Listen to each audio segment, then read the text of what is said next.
Sud Radio, le monde à découvrir, Christophe Gicquel. Ah, chers amis voyageurs de Sud Radio, si vous écoutez cette émission, c'est que vous êtes comme moi, vous avez le pied baladeur, vous êtes fan d'escapades, d'aller-retour, de découvertes en train, à vélo, en bateau, à pied, peu importe. Alors en 2023, après les années Covid et le petit coup de déprime, de blues de 2022, l'activité touristique repartit de plus belle, grâce à vous. Selon un tout récent sondage, vous n'étiez en 2022 en France que 42% à avoir l'intention de voyager à la même époque. Cette année, c'est le réveil. Vous êtes 71, un vrai boom, 71%.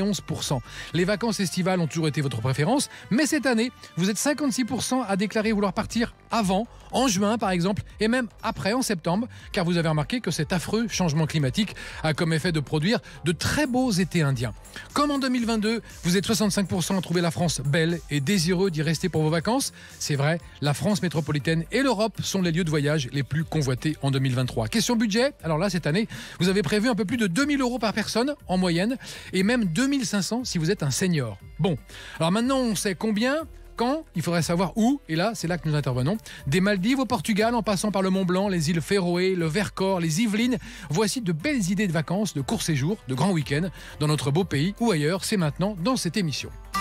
Sud Radio, le monde à découvrir, Christophe Gicquel. Et nous avons invité Sandrine Mercier, rédactrice en chef du magazine Aller-Retour. Sandrine, bonjour, vous êtes au Portugal justement en ce moment, il fait beau?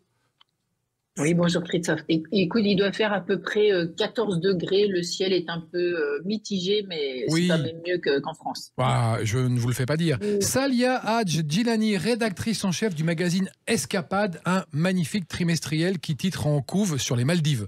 Absolument. Donc, destination de rêve. Ah oui, je confirme, j'y étais, je vais vous raconter, vous allez voir. Parfait. Vous allez rêver.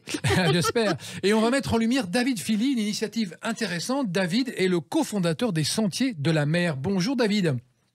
Bonjour Christophe, bonjour à tous. Alors vous êtes à Hendaye, David. Vous avez créé en 2021 cette plateforme de marketplace, une place de marché qui met en relation le monde de la terre et le monde de la mer, donc les randonneurs et les plaisanciers. Expliquez-nous comment ça marche. Oui, exactement. Eh bien, écoutez, oui, c'est bien ça. Donc, c'est notre service, c'est de mettre en relation des plaisanciers propriétaires de voiliers et des randonneurs qui veulent sillonner les sentiers du littoral français. Donc, les plaisanciers, en fait, avec leur bateau, font office d'hébergement itinérant, insolite, qui va suivre les randonneurs tout au long de de leur parcours de rando. Voilà. Très belle idée. Donc, moi, je suis randonneur avec mon ami. Nous partons. On est deux. Il faut être minimum deux pour que ça marche chez vous. Absolument, oui, c'est ça, la notion d'itinérance est bien importante pour nous aussi. Puis il faut que ça vaille la peine pour le plaisancier de se déplacer jusqu'à son bateau. Donc minimum 2 personnes et 2 nuitées. Donc imaginons, je marche, j'arrive dans un port, là je suis reçu par le plaisancier. À bord, on fait une petite dînette sympa, on fait connaissance avec cet homme ou cette femme et on dort à bord. Et le lendemain, on repart à pied et lui, il prend son bateau et hop, il va dans le port d'après. C'est ça l'idée. C'est exactement ça, oui, tout à fait. La notion d'échange et de partage est bien importante dans notre concept, dans notre service. Donc, en effet, c'est tout à fait ça. La plupart du temps, les voyageurs vont arriver en fin de journée, faire connaissance avec leur plaisancier hôte, échanger. Il y a un premier repas qui est fait avec le plaisancier. Et puis ensuite, débute le voyage, le séjour de rando. Qui est co-construit d'ailleurs en amont avec le plaisancier. Vraiment, donc c'est un voyage qui est vraiment fait sur mesure en fonction de chaque niveau de rando, etc. Mais oui, en effet, la notion de partage et d'échange avec le plaisancier est fondamentale chez nous. On aime bien se décrire parfois comme une chambre d'hôte sur l'eau. Donc c'est vraiment cette notion-là. Et donc la notion de demi-pension, en effet, est bien importante aussi. Puisqu'on voulait justement appuyer encore une fois sur cette notion d'échange et de rencontre. Chambre d'hôte sur l'eau qui bouge, puisque votre chambre d'hôte vous retrouve juste après, oui, au port d'après. C'est génial, c'est une très belle idée. Exactement. Bravo David, vous avez eu un prix pour ça, non d'ailleurs, je crois. Merci, oui. Alors en effet, on est en tout cas le secteur du nautisme et le secteur du tourisme reconnaissent en tout cas le concept à la fois au niveau touristique avec vraiment notre souhait aussi de ne travailler qu'avec des voiliers. On est vraiment sur une empreinte carbone la plus minime possible. Et puis au niveau du nautisme, bien entendu, on fait bouger les bateaux, ce qui est un enjeu important aussi pour les ports aujourd'hui, de faire bouger les bateaux.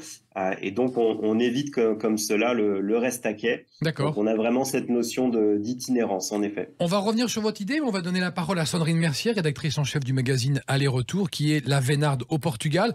Est-ce que, Sandrine, le Portugal, ça reste toujours une valeur sûre, une destination pas lointaine, pas très loin de Paris, pas chère, et qui est dans le cœur des Français? Non, mais c'est vrai qu'elle attire énormément de Français tout au long de l'année. Il y en a même énormément qui s'y installent carrément. Oui.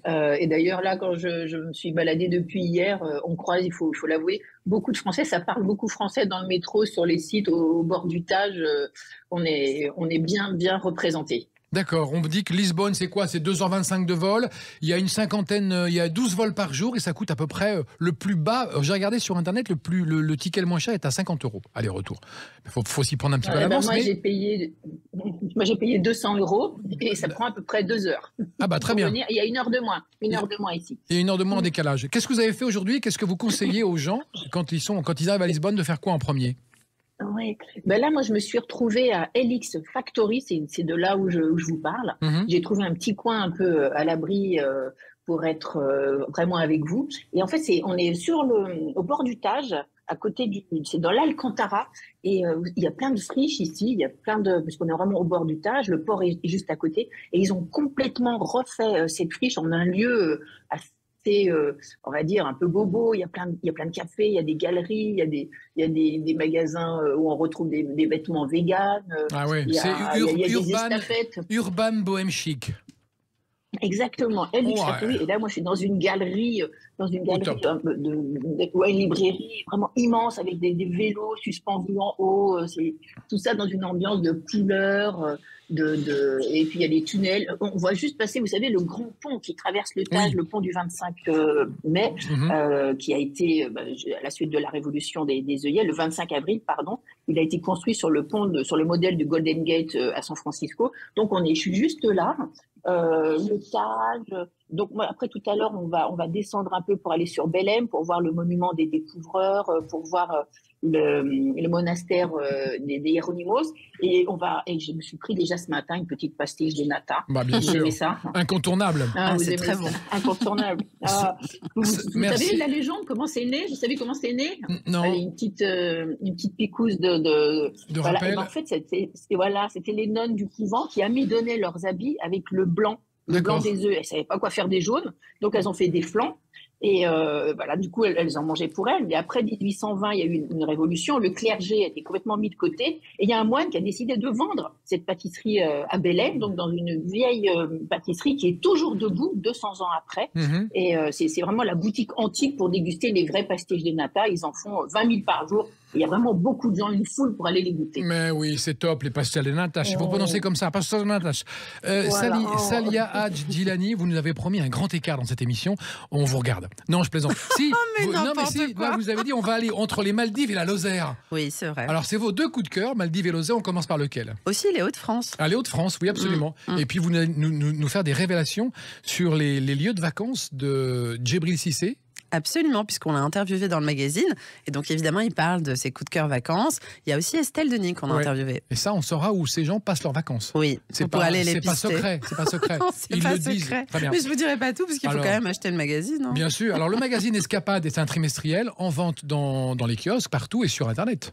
Oui, aussi. Vous pouvez l'acheter sur Internet, sur le site cppresse.fr. Escapade, très bon magazine d'ailleurs, dont la couverture fait rêver parce qu'on voit les Maldives. Alors vous qui êtes allé aux Maldives, est-ce que franchement, faut y aller, ça vaut le détour? Oui, ça vaut le détour. C'est vrai que... Faut un peu de sous. Oui, il faut un peu de sous. Ça dépend quel genre. Oui, ça dépend. Vous allez me donner des bons conseils. Absolument. Alors, c'est vrai que les Maldives, c'est 1190 îles et 26 atolls. Donc, vraiment, vous avez ces images de cartes postales que vous retrouvez sur place. Vous arrivez à Malé, donc la capitale. Vous prenez l'hydravion et vous allez survoler vraiment ces paysages de rêve que vous avez vus partout. Déjà, on commence par un hydravion. Déjà, exactement. Donc, déjà, un hydravion, moi, personnellement, j'en avais jamais pris. Non, moi non plus. C'est très particulier d'atterrir sur l'eau, mais je vous promets, ça fonctionne. Juste pratiquement Paris-Malé, c'est quoi, 10h, 11h Voilà, c'est ça. 10h. Hein. Le prix du billet, c'est 800 Oui, 800, 1000. Oui, il faut quand même réserver assez tôt parce que maintenant, ça a un peu augmenté, hein, les prix des billets d'avion pour toutes les destinations. Donc, vous réservez tôt. Et donc, quand vous arrivez à Malais, vous prenez hydravion. C'est génial. Et rien que ce spectacle en hydravion, je vous promets, il vaut le détour. Vous voyez ces atolls entourés d'eau turquoise, avec ce dégradé de bleu magique, ces îles bordées de sable blanc, de cocotiers. Vous le voyez déjà, l'hydravion. Donc, le rêve commence dès le transport vers votre île hôtel en général, parce que il faut savoir qu'il y a deux types d'hébergement. Il y a les îles hôtels où vous avez tous ces resorts de rêve avec les fameuses villas sur pilotis, mais vous avez aussi les îles où vivent les locaux, parce qu'évidemment il y a des Maldiviens qui visitent un pays avant tout. On l'oublie parce que dans ces îles hôtels on voit pas forcément les locaux, et donc dans ces îles hôtels vous allez être vraiment dans votre paysage paradisiaque que vous imaginez, votre petit toboggan qui vous mène dans l'eau, parce qu'il y a des villas avec toboggan, figurez-vous, j'ai découvert ça, c'est le groupe Sensium qui fait ça. Qui arrive directement dans l'eau. Oui, directement dans l'eau. Et donc, vous avez la possibilité de plonger très facilement, puisque vous êtes entouré d'eau en permanence. Vous allez découvrir cette faune vraiment multicolore. C'est vraiment comme, j'ai envie de dire, ceux qui ont vu Nemo, vous voyez les mêmes poissons. C'est pareil, c'est ça. Exactement. Et on peut même les voir sans se baigner. Tout à fait. L'eau est tellement claire. Tout à fait. Juste en vous promenant comme ça sur un ponton, vous allez avoir des requins-baleines, vous allez avoir des tortues. C'est assez incroyable. J'ai envie de dire, même pas besoin de plonger, comme vous dites très bien. Et puis le snorkeling, donc masque tuba, c'est exceptionnel. Parce que... Et rappelons que vous avez aussi des conseils à nous donner sur un peu moins chers, des hébergements moins chers. Tout à fait. Alors les îles où vivent les locaux, donc là vous avez des hôtels qui sont à tarifs accessibles, parce qu'il faut savoir qu'une villa pilotis dans un resort, île hôtel, c'est quand même 600 € la nuit, à peu près, minimum. Et si vous allez... Faut vraiment y aller en lune de miel. Ou si on est sûr, quoi. Oui, si on est sûr. Marier. Parce que sinon, ça se passe pas forcément bien au bout d'un moment.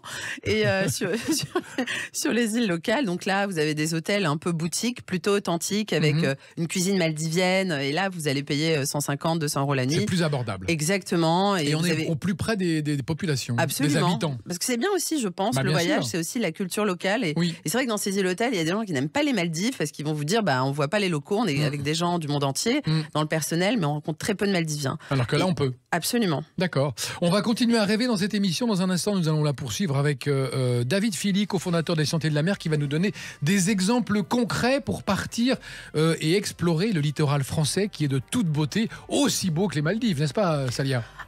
Moi, j'adore les Maldives, je dis rien. C'est un peu différent. Merci, à tout de suite. Sud Radio, le monde à découvrir, Christophe Gicquel. Et dans le monde à découvrir, on vous donne des idées de grands week-ends, de départs, d'escapades, d'allers-retours un peu partout dans le monde, en France, en Europe. Nous sommes avec Sandrine Mercier, rédactrice en chef du magazine Aller-Retour. Salia Hadj Djilani, rédactrice en chef du magazine Escapade, un trimestriel qu'on trouve en kiosque. Et David Philly, cofondateur des Sentiers de la Mer. Un petit mot, Sandrine, vous êtes en ce moment à Lisbonne. Est-ce que les plages sont loin? Comment on fait pour aller à la mer à Lisbonne? Mais ce matin, j'ai pris le petit train en fait qui part de la gare et qui nous permet d'aller par exemple à Cascais. Très bien. C'est direct en 30 minutes. On est directement sur cette jolie petite ville du littoral où les Lisboètes souvent ont des petites maisons ou des studios pour aller passer le week-end. Bon, c'est qu'à 30 minutes. On peut aller à Setúbal aussi, c'est plus au sud. Là, on a vraiment des belles plages assez sauvages et tout est à 30 minutes. Donc c'est vrai que Lisbonne, c'est vraiment la ville au bord de la mer. Ça. Est-ce que les restaurants sont chers? On trouve des petits restaurants encore abordables avec des bons produits de la mer notamment? Écoutez, hier au soir, j'ai mangé une dorade. C'était vraiment une petite mamie au bas d'une colline. La dorade, elle était à 10 €. Et une petite soupe en entrée à 1 €. Une petite soupe des familles à 1 €. Donc, j'ai super bien mangé pour 11 €. C'était dans une ambiance vraiment très famille, très mamie, quoi. C'était génial. Très bien. Avec un peu d'eau gazeuse ou pas du tout? Non, pas du tout. D'accord, très bien. Merci beaucoup, Sandrine, pour ce témoignage. David Philly, cofondateur des Sentiers de la Mer. Donnez-nous des exemples, David, de randonnées à faire, de sentiers à explorer avec nos amis plaisanciers. On peut partir d'où et aller où? Alors, je vais commencer en effet. Si je peux vous donner un exemple, évidemment, je vais peut-être prendre celui au départ d'Hendaye. Très bien. Nous, c'est un petit peu notre circuit phare, celui là où tout a commencé pour nous. En effet, pour ceux qui ne connaissent pas, donc le Pays Basque espagnol, donc au départ d'Hendaye, donc propose des sentiers de randonnée qui sont assez exceptionnels. On a des ports aussi qui sont relativement rapprochés, donc qui fonctionnent très bien avec notre concept. Et donc, par exemple, au départ d'Hendaye, pour ceux qui connaissent un petit peu moins, vous avez vraiment cette vue depuis le port, cette vue sur les Pyrénées, sur les montagnes, et vous avez c'est assez impressionnant. Donc, faut vous imaginer en effet à l'arrière du bateau avec à la fois l'eau devant vous et les Pyrénées un petit peu plus loin. Donc ça vous donne une idée de ce que vous avez au petit déjeuner avant d'entamer votre séjour le lendemain donc sur les sentiers du littoral. Et puis ensuite, vous partez direction l'Espagne. Donc il y a ces petits ports de pêche en Espagne, donc au niveau des Pyrénées, notamment Pasaia qui est très Pasaia, mignon. Adorable. Exactement, voilà, avec des petits ports de pêche vraiment magnifiques, cette nature qui est omniprésente et vraiment c'est comme si les Pyrénées, la montagne venait se jeter directement dans l'océan. Et donc on a des sentiers qui sont très bien balisés, etc., et qui nous emmènent comme ça de petit port en petit port. Jusqu'à comme première étape par exemple donc Saint-Sébastien que vous connaissez peut-être aussi. Oui. Et donc là on peut le port suivant, on arrive, on retrouve son plaisancier à la fin de la journée qui nous attend au port de Saint-Sébastien, et là en effet soit on partage un bon repas avec lui, soit on peut aussi aller manger quelques tapas en arrivant pour se féliciter de notre belle journée de randonnée. Parce que là avec les plaisanciers on est accueillis en demi-pension sur leur voilier, c'est ça, pour 2 nuitées minimum. Exactement, oui. Voilà, tout à fait. En effet, c'est vraiment cette notion de partage qu'on voulait favoriser. Donc, la demi-pension est inclue, en effet, pour chaque séjour. Est-ce que vous pouvez nous donner une fourchette de prix pour 2 personnes, minimum 2 nuitées, par exemple ? Oui, alors on est à 572 euros pour 2 personnes, 2 nuitées, en sachant que donc vous avez le bateau rien que pour vous, vous avez le plaisancier qui co-construit avec vous et vous donne ses petits conseils au jour le jour. Vous avez la demi-pension. Et le fait aussi, on n'en a pas parlé, mais le fait qu'on porte vos bagages aussi tout au long de la journée, puisqu'on est vraiment en itinérance. Voilà, le plus gros de vos bagages, et ça c'est agréable, et laissé finalement sur le bateau que vous retrouvez chaque soir. Et est-ce qu'on peut venir avec son vélo ? Alors oui, tout à fait. Alors nous, on a un certain nombre de plaisanciers, en effet, qu'on qualifie en amont. La plupart sont OK avec le fait de laisser le vélo sur le bateau. Il n'y a aucun problème. Justement, toutes les activités de plein air sont tout à fait compatibles avec les sentiers de la mer. Donc on peut venir avec son vélo, son chien, ses enfants, son mari, sa femme, et on passe un très bon moment. Tout ça, exactement. L'idée, c'est vraiment de s'adapter. Nous, on met en relation vraiment des gens qui ont envie d'être au plus proche de la nature, de profiter d'un hébergement qui va être itinérant. Et donc, on est vraiment dans de la co-construction de séjour à l'image de ce que souhaite le randonneur avec le plaisancier qui offre son voilier comme hébergement. David Philly, c'est une très belle idée. Je rappelle que vous êtes cofondateur des Sentiers de la Mer. Où est-ce qu'on trouve sur Internet l'adresse de votre site ? Oui, lessentiersdelamer.com, vous allez le trouver assez facilement. Il y a déjà une 50aine de marins qui ont adhéré, je crois, à votre idée. Absolument, oui, tout à fait. Nous, on recherche en effet des plaisanciers qui ont le goût d'accueillir des gens, de montrer leur coin de pays, et donc en effet, on arrive quasiment à 50 plaisanciers aujourd'hui, un petit peu partout en France, en Bretagne, sur la Côte d'Azur, en Occitanie, dans les Pyrénées. Donc voilà, on est très satisfait. Merci beaucoup David Philly d'avoir participé à cette émission. On va continuer avec Salia Hadj-Djilani. Alors on en parlait des Maldives. Les Maldives, formidable. Qu'est-ce que vous pourriez conclure sur les Maldives ? Il faut y aller évidemment une fois dans sa vie. Oui, il faut vraiment y aller une fois dans sa vie. Ça vaut vraiment le coup au niveau tarifaire, même si c'est un peu cher, effectivement, le vol. Et si vous n'avez vraiment pas les moyens, vous prenez un petit hôtel, boutique dans une île locale et vous rencontrerez les locaux. Vous pourrez manger la cuisine maldivienne qui est très savoureuse à base de fruits et de légumes tropicaux. Moi, j'adore personnellement, surtout leur petit déjeuner. Alors, vous qui connaissez bien Hawaï aussi, c'est comparable. Vous êtes une grande voyageuse, vous êtes presque une hôtesse de l'air toute l'année. Quand même. C'est vrai que je voyage beaucoup. Hawaï, je connais bien puisque j'ai créé le guide Petit Futé Hawaï, en fait, il y a une dizaine d'années. Et c'est toujours le seul guide français sur la destination. Donc, c'est vrai que c'est une destination magique, comme on l'imagine, avec des plages de rêve, avec ces colliers hawaïens, cet accueil des Hawaïens qui est très chaleureux et qu'on retrouve dans toute la Polynésie, également dans la Polynésie française. Et donc, je dirais oui, c'est comparable parce que vous avez la même beauté des paysages, le côté vraiment brut de la nature, il est là, et aussi bien aux Maldives que dans le Pacifique. Et c'est moins cher. Et c'est moins cher parce que, après avec le dollar maintenant qui équivaut à peu près à l'euro, c'est plus que c'était, on va dire, mais ça va quand même. Vous pouvez faire de bonnes affaires. Et là où vous voulez continuer à nous faire rêver, c'est que vous nous emmenez en Lozère. Quelle drôle d'idée. Alors la Lozère, déjà rappelons ce que c'est. Où est-ce que c'est la Lozère? La Lozère, c'est un département un peu au fin fond de la France, j'ai envie de dire. C'est vrai qu'on n'a pas envie d'y aller, a priori, on se dit mais qu'est-ce que c'est que ce département? C'est autour de la ville de Mende, hein, c'est ça? Exactement, alors la ville de Mende, déjà beaucoup de gens la connaissent, je suis sûre, non je plaisante, je pense que même vous la connaissez.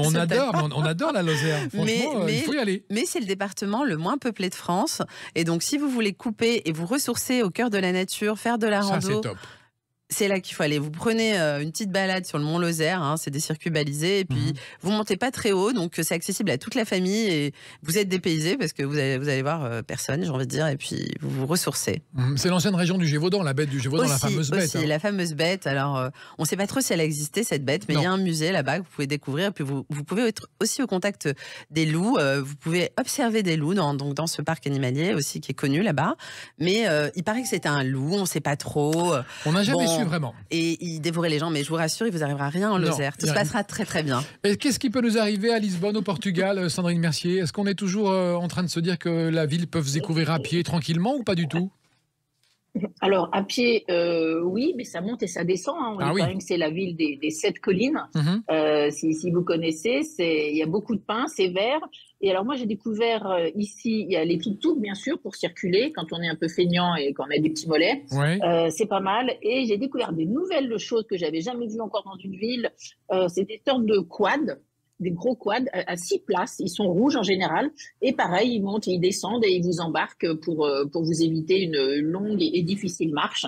Sinon, il y a ce fameux tramway, vous savez, le 28E, le fameux tramway jaune là, qui est toujours... Ouais, qui est vraiment typique et magnifique. Et il y a le chauffeur, enfin le conducteur, il est vraiment sur son 31 avec sa petite cravate, son petit pull, sa petite chemise. Enfin, vraiment, on est transporté dans un autre siècle. C'est vraiment chouette. Donc, il y a vraiment tous les moyens pour se déplacer à Lisbonne. Et là, j'ai pris même le train donc pour venir là où je me trouve, à Alcantara. Donc, c'est vraiment super et c'est vraiment pas cher. Et les gens sont trop gentils ici. Ça, c'est vrai. Un super accueil. Ça change de l'ambiance un peu tendue qu'on a en France où tous les gens sont un peu en friction. À Lisbonne et au Portugal, les gens sont souriants, agréables. On leur parle, ils sont gentils. Les policiers, on leur demande la route, ils s'arrêtent, ils vous répondent. C'est vraiment agréable, quoi. Et votre gros coup de cœur, c'est Lisbonne, on va dire, hein, Sandrine Mercier. Ouais, non, vraiment très chouette. Et en plus, hier, j'ai fait 2 Miradoro, comme ils disent ici, 2 belvédères pour voir la ville de haut. Et là, c'est magnifique. On voit toutes ces collines, ces pins, ces couleurs ocre. Et on voit ce Tage qui illumine vraiment le ciel aussi, qui est magnifique. Et il y a le Cristo Rei aussi. On se croirait à Rio. Il y a ce grand Christ de l'autre côté du Tage. Je pense que je vais y aller cet après-midi. J'ai envie d'aller voir ça de plus près. Et vraiment, tous ces balades sur ces belvédères, on embrasse la ville. C'est vraiment top. Très beau. On va revenir sur votre deuxième coup de cœur tout à l'heure qui sera Barcelone à 1h40 de Paris, hein, de vol. C'est sympa aussi, Barcelone, c'est bien.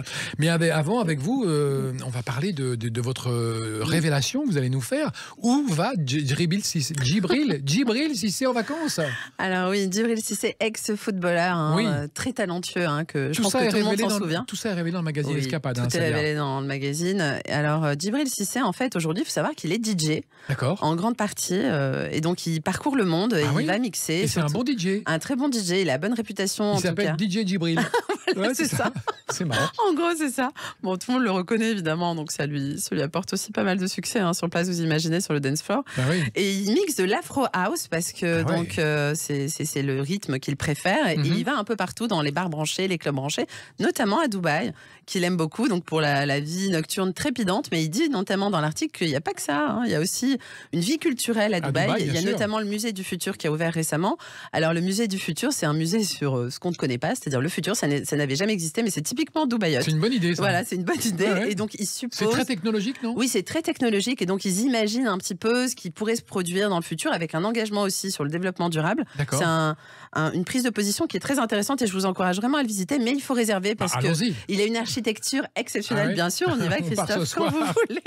Il a une architecture exceptionnelle, unique au monde, et vous allez voir, quand vous promenez dans Dubaï, vous pouvez pas le rater. Il y a de la calligraphie arabe donc sur ce musée, et c'est une espèce de sphère. C'est difficile de décrire, mais en tout cas, il est immense quand on est à l'intérieur. Alors l'architecte, c'est pas Getty, non? Non.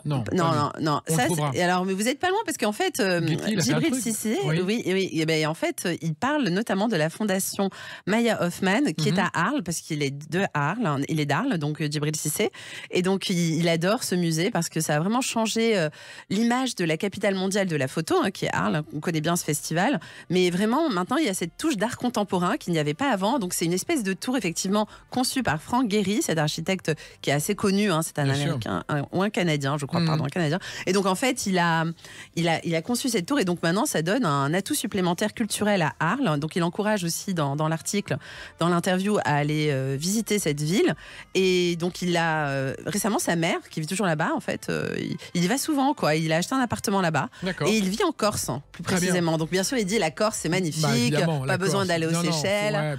Il a raison. Donc, on va continuer à parler de vos coups de cœur, Salia Hadj-Djilani, et vous aussi, Sandrine Mercier, pour redonner à nos amis des idées de voyage. Dans un instant, on saura même où part Estelle Denis en vacances, et ça vaut son pesant de cacahuètes. À tout de suite. Mais oui. Sud Radio, le monde à découvrir, Christophe Gicquel. Et pour vous donner des idées de départ, de vacances, de découverte, de séjour, nous sommes avec Sandrine Mercier qui est en ce moment au Portugal, à Lisbonne, qui est rédactrice en chef du magazine Aller-Retour, et Salia Hadj-Djilani, rédactrice en chef du magazine Escapade, qui nous donne de bonnes idées aussi. Là, on a fait un espèce de grand écart entre la Lozère, les Maldives, le Portugal, Lisbonne. On va aller à Barcelone dans un instant, et vous vouliez nous révéler quand même où passent ces vacances, Estelle Denis. C'est très important. On devrait faire une émission sur savoir où passent les vacances des stars. Vous êtes au courant, vous parlez de trucs, Oui. Alors déjà, Estelle Denis, Alors, Estelle Denis, en fait, elle a une maison dans la baie de Saint-Brieuc. Donc, c'est une grande fan de la Bretagne. Ah oui. Et donc, elle a un petit coin de paradis, mais je vous raconterai pas tout, parce que sinon, c'est pas drôle. Qui va lire le magazine, il faut lire Escapade, trimestriel, tout est dedans, notamment des choses très très secrètes qui sont révélées dans le magazine. Absolument, notamment ça. Donc Saint-Brieuc. Et en fait, je veux pas mal prononcer, mais en fait, son petit coin de paradis, c'est sur la côte de Granit Rose. Ça s'appelle Ploumanac, et là, il y a le GR34. Vous l'avez bien dit. Vous avez vu? Je me suis entraînée avant, je voulais pas les vous le Bretons, dire. non? Oui, voilà, couramment. Et donc, le GR34, c'est vraiment le meilleur endroit pour elle pour faire du footing, parce que c'est une grande sportive. Ouais. Et donc, voilà, c'est ce qu'elle révèle. Mais je vous dirai pas tout. Il y a aussi la Sicile. Elle lui a un coup de cœur pour la presqu'île d'Ortigia. Et donc, elle a résidé notamment dans une maison d'hôte qui est en centre d'Ortigia, et ça s'appelle Loumé. Et donc, je vous encourage à y aller parce qu'elle dit que c'est très authentique et qu'il y a un accueil hors pair. D'accord. Sandrine Mercier, on va filer, nous, à Barcelone. Deuxième gros coup de cœur pour vous, Barcelone. Pourquoi?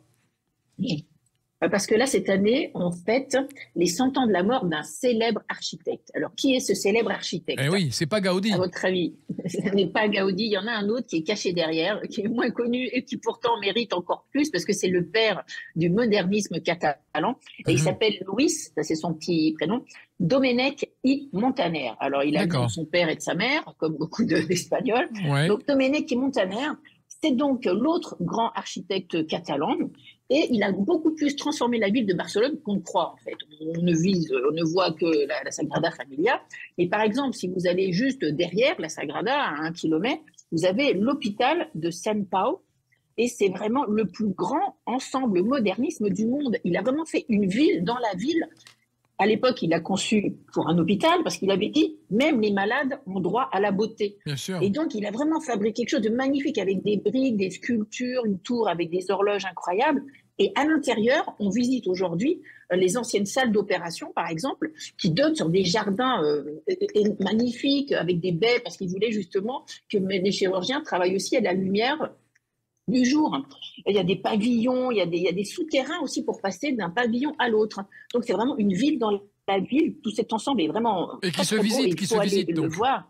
Et qui se visite aujourd'hui, qui a été transformé en musée, et une autre partie, il y a des espaces de coworking, des galeries, des petits musées. Génial, c'est vraiment très bel endroit, l'hôpital Sant Pau, donc de Domènech i Montaner. Et il y a aussi le fameux palais de la musique. C'est vraiment considéré comme un des joyaux du modernisme catalan. Et au départ, en fait, il s'agissait de construire une salle de musique pour les travailleurs de Barcelone. Et donc, c'était il y a plus de 100 ans. Et il a fait, et ce qui est beau, allez-y vraiment, c'est la seule salle de concert d'Europe qui est éclairée depuis l'extérieur. Donc, il a construit un puits de lumière, c'est tout en vitrail, dans la salle de concert. Excellent. Et donc, il y a souvent des concerts là-bas l'après-midi, et vous avez toujours cette lumière. Il a voulu aussi magnifier, c'est vrai, cette lumière magnifique qu'on trouve à Barcelone, il y a des sculptures géantes, ça donne vraiment... Et c'était le premier à avoir utilisé la structure en fer laminé. Donc ça soutient tous ces ensemble. Il faut aller à Barcelone. En même temps, c'est très beau. Oui, allez-y pour fêter les 100 ans. 1h40 de vol, c'est pas long, on peut y aller même en train, c'est 10 heures en train, bon c'est moins fun, mais on peut y aller en train. Hein. Et on peut trouver des vols à partir Non, c'est 7 heures en train, 7 heures en train, pas 10. D'accord, oui. Donc je corrige. Et pour les gens du Sud, ils arrivent de Montpellier, d'Avignon, c'est encore moins loin. Ouais, mais pour les gens de Lille, c'est 10 heures, non? Oui, parce qu'on va parler de Hauts-de-France, il faut penser aux ch'tis. Bien sûr, et il y a plus de 150 vols par jour pour aller à Barcelone, j'ai appris ça, c'est de la folie, on peut tout le temps, on pourrait même décider d'aller à Barcelone ce soir, on y serait, on pourrait faire un grand week-end, on aller boire un verre là-bas, ce serait formidable. Salia, on va revenir avec vous parce que là on a parlé de plein de choses. Si je vous dis les îles Martinique, entre les Saintes et Marie-Galante, vous allez me dire quoi?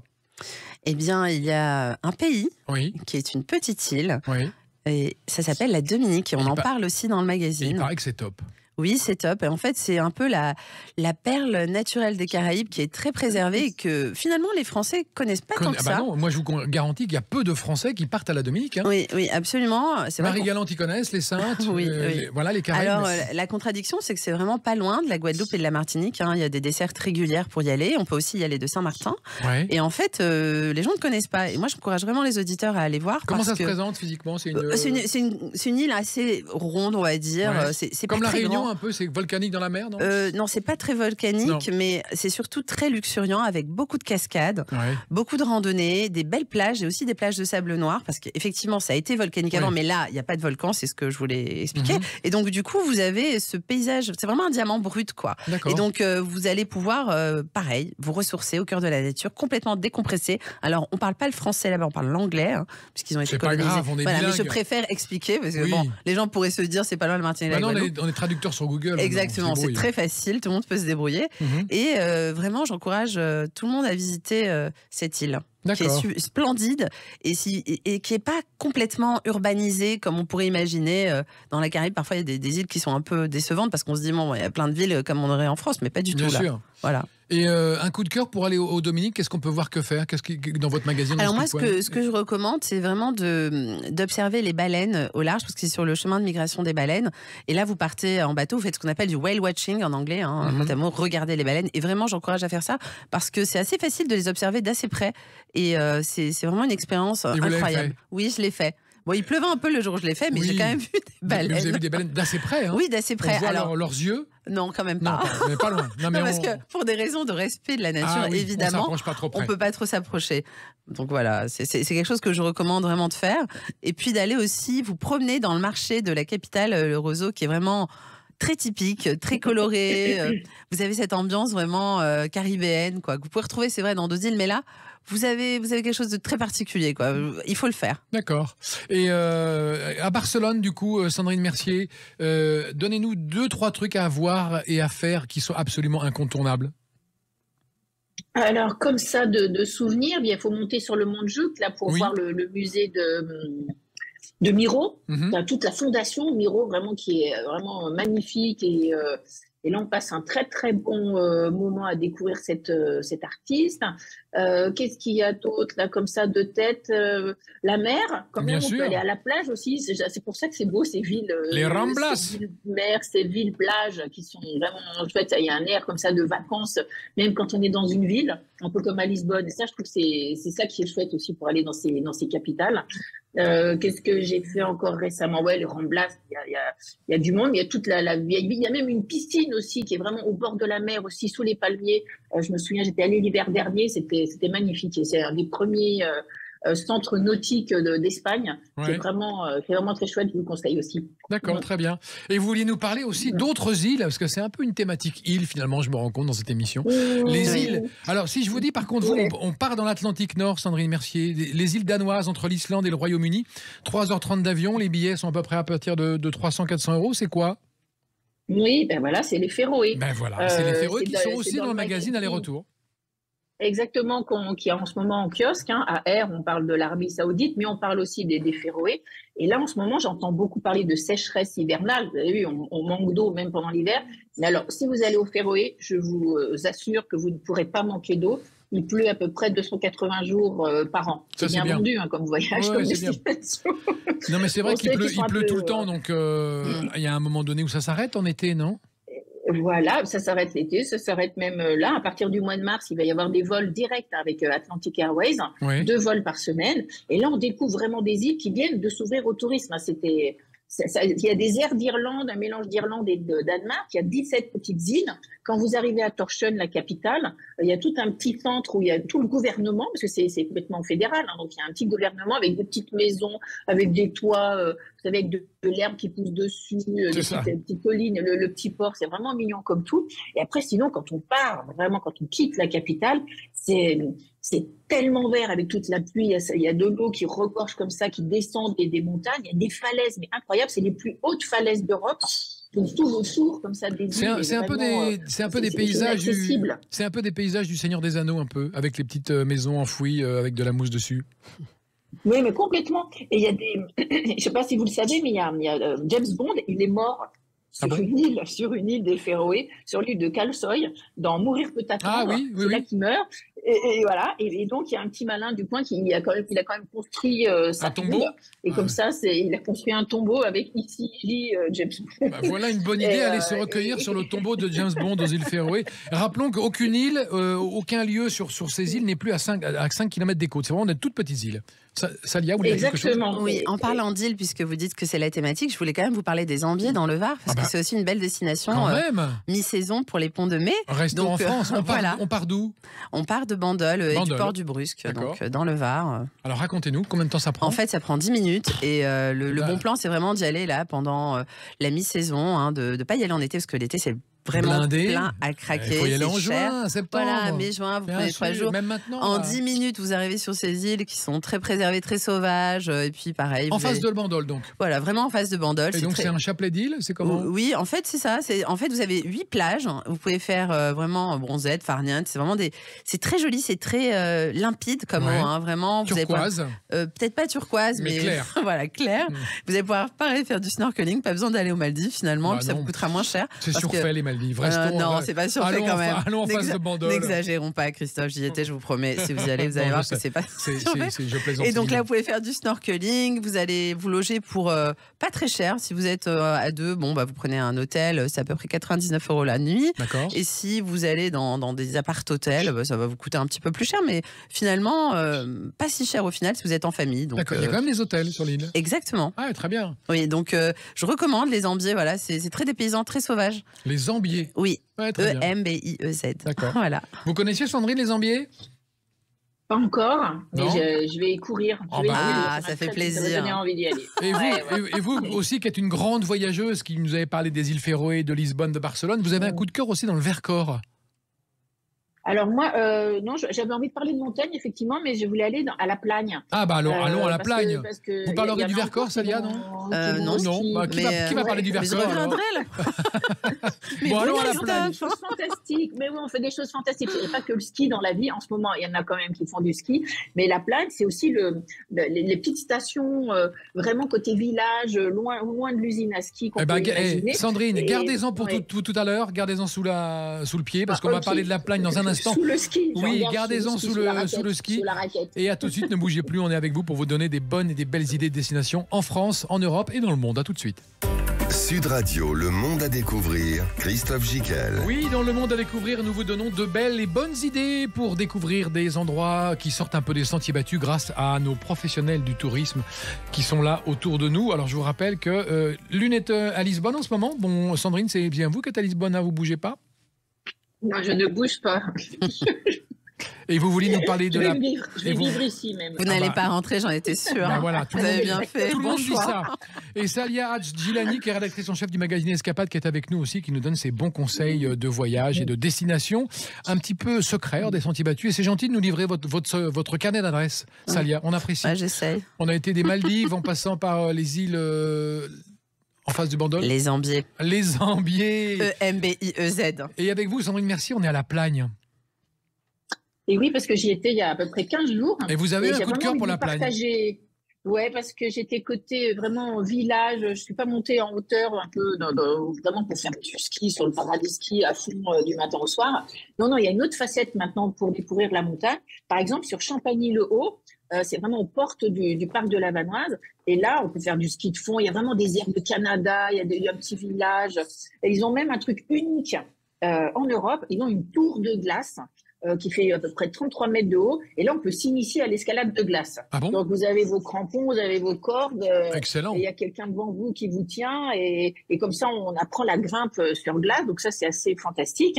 Et après, quand on descend sur Montalbert, par exemple, sur une petite piste du Gentil, j'ai vu une mini-ferme. Il y a une jeune fille de 24 ans, Ilona, elle faisait du cheval et elle a repris une ferme. On est vraiment sur les pistes. Et il y a sa petite, on peut voir ses chèvres, ses vaches, ses poneys, son dans cochon. la neige. Et avec dans la ferme sur la piste. Ah, je vous assure, c'est vraiment incroyable. Très bien, Et bonne elle idée. livre tout son lait, au chalet d'alpage qui est juste à côté, où on peut aller manger au resto d'alpage. Et là, ils font une tartiflette du chef. Mais alors vraiment, je vous le recommande. Elle est restée 5 heures au four. Ah oui. Imaginez, 5 heures au four. Mais c'est la meilleure tartiflette Du monde. Elle est là-bas sur la piste. Ouais, c'est le Fort Perret, je vous assure. Il faut pas la manquer. Et moi, j'adore les animaux. Et là, j'ai découvert aussi là-bas à Montalbert, j'ai fait du canirando. Vous avez déjà fait ça? Oui, très bien. Ouais, on est attaché à un chien en fait qui nous emmène. Donc on a un peu moins d'efforts à faire, c'est ça. Voilà, mais là on a les raquettes aux pieds et on part entre les sapins. Ouais. Du coup, là moi j'étais avec Steve qui a l'écrin il est mocheur quoi. Il a ses chiens qui sont pareils à côté de la piste. Hein. Il a tous ses chiens, c'est husky, et on met la sangle, on s'attache. Le chien part devant et nous on court derrière avec les raquettes comme on peut. Alors ça, c'est vraiment le chien qui vous promène en fait. Oui, c'est ça. Et dans les montées, ça vous booste bien. Ça aide. Dans les montées, c'est génial. Et dans les descentes, ça vous bouscule un peu quand même, hein, parce que on lui demande de se calmer un petit peu. Hein. Voilà, il faut lui parler, il faut savoir lui parler. Mais Steve, il nous explique tout, comment il faut parler au chien, comment il faut dire à droite, à gauche, s'arrêter. C'était vraiment une super expérience sous les sapins, dans la neige poudreuse. C'était vraiment chouette. Et qu'est-ce que je veux dire pour terminer? Ah oui, pour faire des choses un peu dingo comme ça, j'ai fait du ski sophro. Ah non. Vous aimez le ski? Mais non, mais dites-nous. Mais comment c'est possible? Et Salia, vous aurez une expérience. Vous nous parlerez de votre expérience. Moi aussi, j'ai des expériences du 3e type, vous inquiétez pas. Alors justement, juste après, d'abord Sandrine, c'est quoi le ski sophro? Eh ben, c'est Karine, elle est monitrice de ski depuis 30 ans, donc à la Plagne pour Évolution 2. Et elle s'est aperçue qu'il y a malgré la technique qu'elle enseignait à certains de ses élèves, elle voyait bien qu'il y en avait qui plafonnaient. Ils n'allaient pas plus haut, quoi. Ils n'arrivaient pas à progresser. Elle a bien vu il y avait des peurs quand même, des fois, qui nous habitent quand on fait du ski, qui fait qu'on ne progresse pas.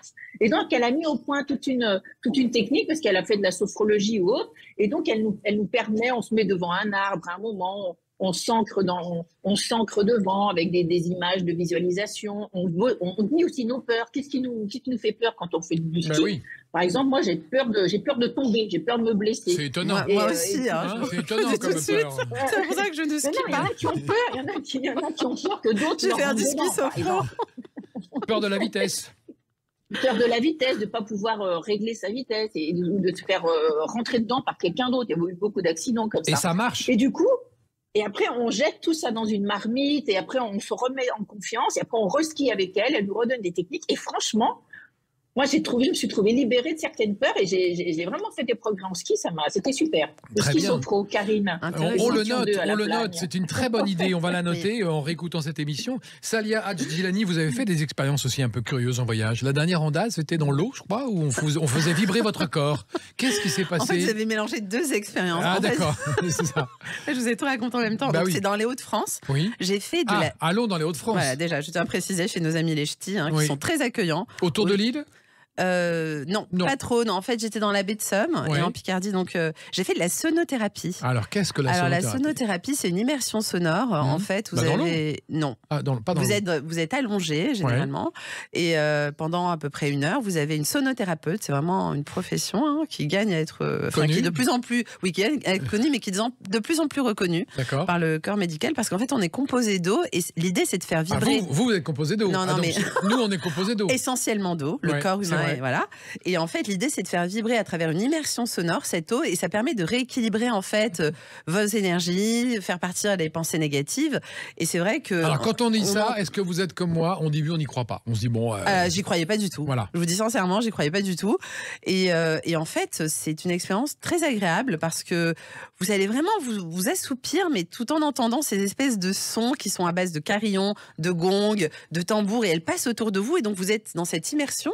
Vous savez pas trop d'où ça vient, mais finalement, vous vous sentez, c'est très bizarre, vibrer. Et je sais pas, il y a quelque chose. Et on est dans une pièce qui est faite pour ça, en fait? Non, ça peut être n'importe où. Ça peut être même à domicile. On est allongé? Absolument, ça peut être à deux. Non, pas non, avec un pagne. Pas que je me souvienne. D'accord. Ça peut être dans un hôtel, ça peut être dans un gymnase, n'importe où. Et puis votre sonothérapeute, elle vient à domicile. Moi, je l'ai fait avec une fille qui s'appelle Clémence Rass, R-A-2-S-E. Vous la trouverez facilement sur Google. Internet. Et elle intervient à travers toute la Picardie.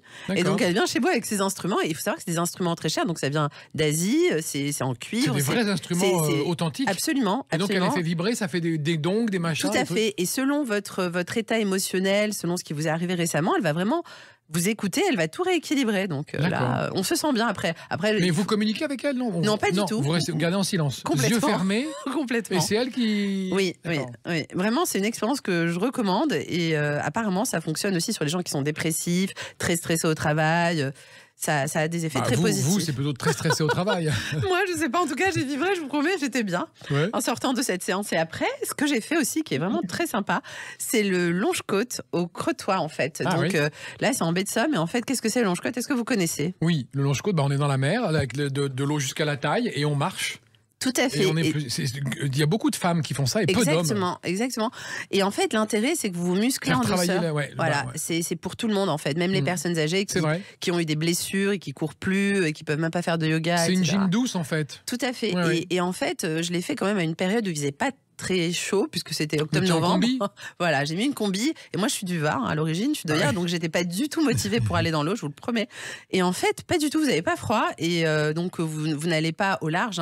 Vous suivez vraiment le bord de mer. Donc, c'est très agréable. Et puis, c'est une marche aquatique dynamique. Et puis, vous ressortez de là, vous êtes bien. Vous avez même envie de recommencer. Chose que j'aurais jamais imaginé, vous voyez. Donc, faites du longe-côte. Exactement. Et il y en a partout, dans le Pays Basque. Oui, de plus en plus. Mais ça a été inventé à Dunkerque, figurez-vous. C'est vraiment un sport qui a été créé dans les Hauts-de-France. Et là, j'en ai fait au club Baie de Somme. Donc, c'est mabaiedesomme.fr. C'est à partir de 25 € la séance. Franchement, c'est accessible. Et j'ai aussi fait du yoga. Bon, alors ça, tout le monde en fait aujourd'hui. Dans l'eau? C'est devenu... Non, pas dans l'eau. Toujours pas. Non, mais dans un endroit spectaculaire, puisque c'était à Fort-Mahon. Donc, Fort-Mahon, pareil, c'est dans les Hauts-de-France. Donc, c'est une très belle plage avec des dunes immenses. Et donc là, vous allez avec Sandrine Bréant, qui est la prof de yoga que j'ai rencontrée là-bas. Donc, du coup, vous êtes tout en haut d'une dune et vous êtes vraiment coupé du monde, quoi. Il y a vraiment le calme absolu. Vous entendez les petits oiseaux. Et là, c'est une prof qui a vraiment vécu en Inde, qui connaît le yoga, le vrai yoga, parce qu'il y a beaucoup de gens qui font un peu n'importe quoi aujourd'hui, et qui s'improvisent prof de yoga. Elle, c'est une vraie. Donc, elle vous embarque dans un autre monde et puis vous rééquilibrez vos chakras. Vous êtes bien. Alors, donc là, vous êtes super équilibré entre la sonothérapie et le yoga. Vous avez vu, je respire. Vous êtes au top. Je vous avez remarqué.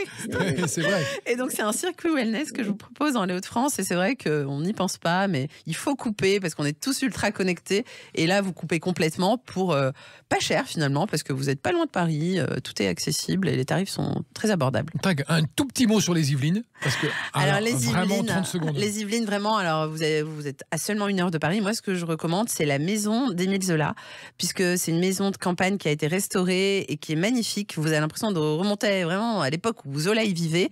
Et vous avez le musée Dreyfus qui est juste en face, donc la fameuse affaire Dreyfus, que tout le monde connaît. Donc, c'est le seul musée consacré à l'affaire. Donc, moi, je recommande vraiment d'aller visiter ces deux sites et vous rencontrerez l'arrière-petite-fille d'Émile Zola, Martine Leblanc-Zola, qui vous racontera tout sur l'histoire de... Oui, qui est sur place et qui est une femme passionnante. Donc très bien. Et on retrouve ça bien sûr dans le magazine Escapade. Tout à fait. Dont la une sur les Maldives est absolument époustouflante. On voilà, vous ne pouvez pas vous tromper. La montagne, la Dominique et les Yvelines. Et Sandrine Mercier, vous un dernier mot de conclusion avec aller-retour, Arabie Saoudite, île Féroé, Sri Lanka, Occitanie.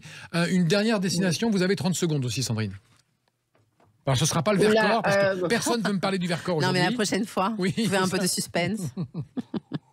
Non, moi, ma prochaine destination, c'est tout à l'heure. Je vais aller à Belém. Je vais aller voir le Palais des Découvreurs. Je vais aller voir l'abbaye des Hieronymies. Je vais aller voir le Taj. Je vais aller me promener. Je crois que je vais rester ici, en fait. Je vais demander ma citoyenneté portugaise. C'est trop bien. Bon, très bien. On vous souhaite de l'obtenir. Merci d'avoir participé à cette émission, Sandrine. On se retrouvera bientôt pour d'autres aventures. Après Lisbonne et les Portugal, vous allez où? Votre prochain voyage, ce sera quoi? Ah mon Dieu, j'ai rien là. Rien sous la main. Bon, bah c'est pas grave. Et vous, Salia? Moi, je vais à Tenerife et avant, je retourne à Dubaï pour aller à Art Dubaï. C'est le salon d'art contemporain de Dubaï. Et à Tenerife, vous aimez bien? En fait, je vais découvrir. Je suis jamais allée. Ah d'accord. Moi, j'y suis allé. Vous allez kiffer. Bon, bah, je vous raconterai ça alors. Très bien. Merci beaucoup à toutes d'avoir participé à cette émission. On retrouve C'est excellent à 19h avec Judith Belair qui reçoit Nicolas Dessiendorf. Et à 20h, le match de rugby Clermont-Toulon en top 14. Bien sûr, c'est du rugby. Bonne soirée à toutes et à tous. On se retrouve dans La France à découvrir, le monde à découvrir la semaine prochaine, dimanche à 17h. Et d'ici là, passez une belle semaine. À bientôt.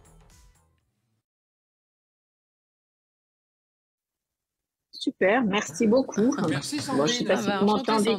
Merci beaucoup. Enchanté. On se verra peut-être à Lisbonne, qui sait, ou à Paris. Il faut arrêter l'alcool et les pastels des Nataches. Ouais, bah là je vais. Parce qu'on a bien compris hier soir que oui, je suis dans un petit restaurant, c'est super, une dorade et tout, une dorade. La dorade, tu parles. Et j'aurais pu dire que mon prochain voyage, c'était au salon du voyage insolite. J'aurais pu dire ça. J'ai pas eu la présence d'esprit. Bon, allez, vous y serez aussi. Enchanté. Enchanté, et puis on se verra. Alors, j'espère à Paris, de toute façon.